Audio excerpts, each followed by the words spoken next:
Playing slide is fun, and the wild sounds that we can get from the slide lead us directly into learning bluesy licks and solos. Lead playing is perfect for that, but the truth is we spend most of our time playing rhythm, and when your rhythm parts lack personality, your playing sounds flat and repetitive, and that is not what we want at all. So how do we make our rhythm parts sound just as fun and interesting as a sweet slide solo? In this video, I'll show you how to level up your rhythm parts in open detuning by dropping in quick and simple licks that add a lot of life to your groove. By the end, you'll know exactly how to use the slide to make your rhythm parts sound great and a whole lot of fun to play. Let's dig in. Let's start with a simple, solid rhythm pattern that gives us a perfect foundation to build from. Everything we add later comes from this. Here's what it sounds like.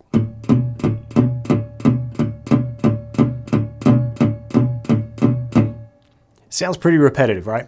But that's exactly what we're going to fix. Let's take a look at the part though before we start expanding it. I'm using a thumb pick. That's optional. You can use your bare thumb here. I just like the extra attack for this part. And I'm playing with a palm mute. So the palm of my picking hand is just before this bridge plate cover here to get a nice little dull thud. And I'm picking through strings 6 and 5 together, right? And I'm also just going off and on at the 2nd fret on the 5th string. And we're doing this, and this is important, with a straight time 8th note count. So we're going to start counting along. Just as soon as you get the moves down and you get the sound and the techniques happening, we need to put it in time. So you can slow this down if you need to, but we're going to count along as we play. We'll count 1 and 2 and 3 and 4 and we play that a little bit quicker, we get our part. 1 and 2 and 3 and 4 and 1 and 2 and 3 and 4 and... We really want you to count out loud to follow along. That's very important for the work that we're going to do next.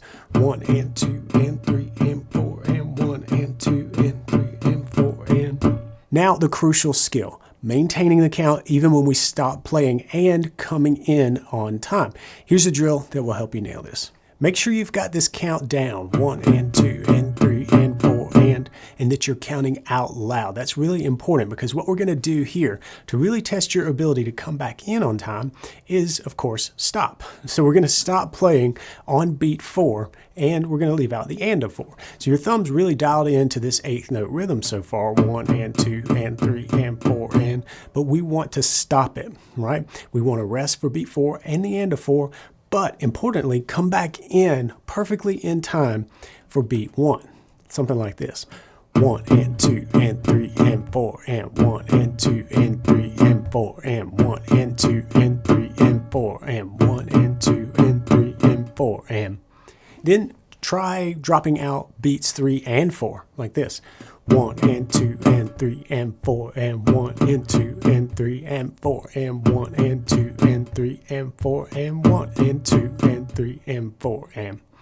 This is creating space that we're going to drop in with little licks and fills, but we're also training our thumb to know exactly where to come back in for that downbeat. Beat 1. This start-stop drill, it might seem basic, but don't ignore it because it really can be the secret to adding these fills without losing your place. And by the way, I highly recommend you practice this with a metronome to really lock in your timing. And when you can keep count and nail the return, then it's time for the next step. Now you need a few micro licks and tricks in your back pocket to help this all come together. So let's take a look at a few ways to spice up the bars, starting with something that really isn't a lick at all, but it breaks up the rhythm and adds a nice little punch at the end of a bar. I call this the breath stroke. 1 and 2 and 3 and 4 and 1 and 2 and 3 and 4 and... What we're doing is brushing up through the top 3 or 4 strings with the index finger. And when we do that at the end of a measure, just before closing back down on our riff, it feels like we're taking a breath at the end of a sentence. It's a great thing to add just a little bit of differentiation, variety in your rhythm part. So what we're doing at a slow tempo is 1 and 2 and 3 and 4 and... So on that and, we're doing that brush up and leaving the strings ringing just until I come back down for beat 1. And we know how to find that because we've drilled that with our start-stop exercise where we know how to come back in on time. And when we do that, we're just kind of naturally muting out the strings, although we don't have to. We could let them ring, right, and hang over the bar line. But let's practice first by just muting everything out. It's that natural taking a breath and clamping back down and getting back to the riff. Again, we can do this on the and of 4, but we can also push it a little bit and do it on the of 4. A 16th note count is for E and Do that brush up then before going back down to beat 1. It would sound like this at a slow tempo. 1 and 2 and 3 and 4 and 1 and 2 and 3 and 4 and When we speed this up and maybe add in a couple of these upstrokes, we can get something like this.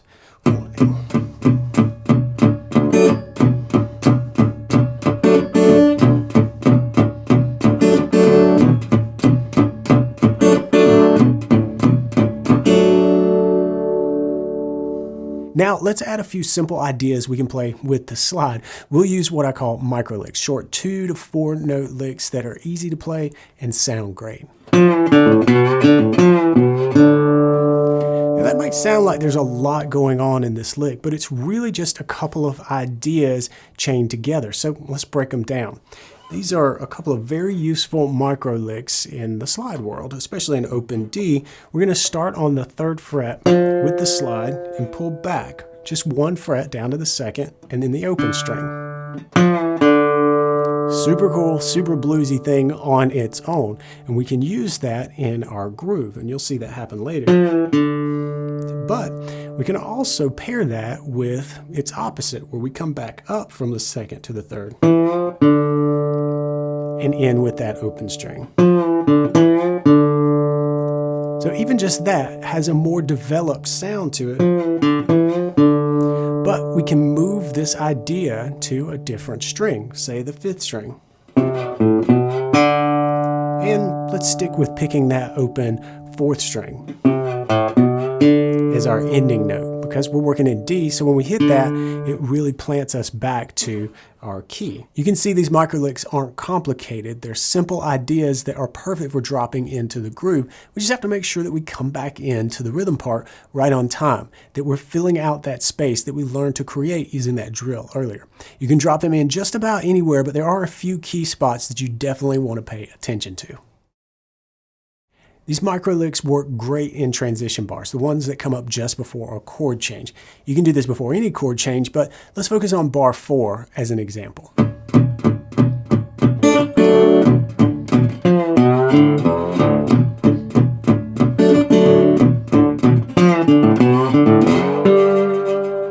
So right there at the end of bar 4, before we slide up to the 5th fret, which is our 4th chord, the chord change here, we're going to do our micro lick pull back and then come back up on the 5th string,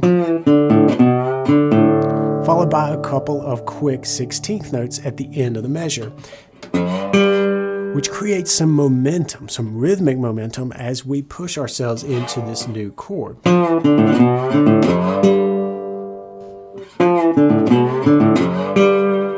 And a little bit slower we have. It's a great little move that we should do at the end of these transition measures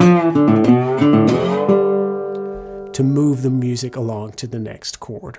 Simple little licks like this work great even in the turnaround. That's the big change, back to the 1 chord. But you might need to target a different note to help you end the measure so that it pulls you back into the main groove.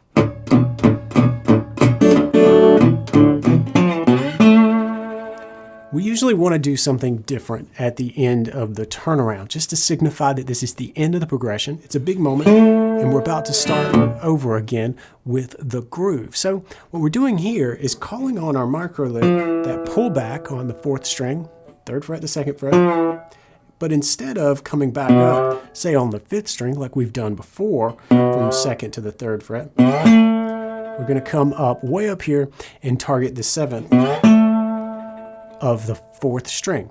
That's because that's the root note of our 5 chord, and it serves as a great return back to the 1 chord. And if we do that, just at the last moment of the measure, it sets us up nicely to start again.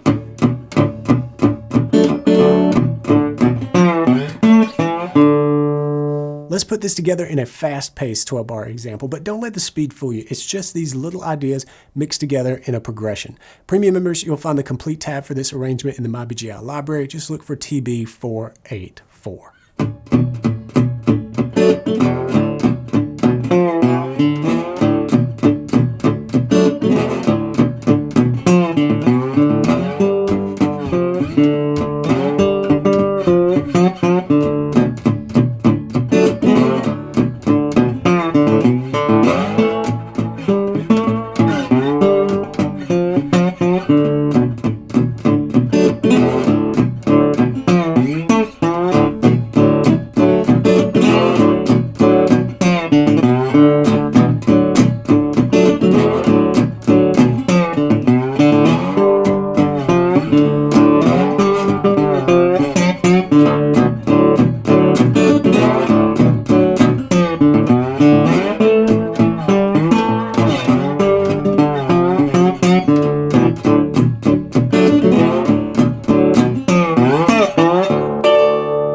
Earlier, I mentioned how these micro licks can make your rhythm parts come alive without losing the groove. But the thing is, once you've mastered adding these small moments of interest to your rhythm playing, you're going to want to connect everything together with smooth slide transitions. So watch my endless slide generator video next, where I'll show you how to create an unlimited supply of bluesy connector licks that work perfectly between chord changes. I'll see you there. Until then, practice smart and play on.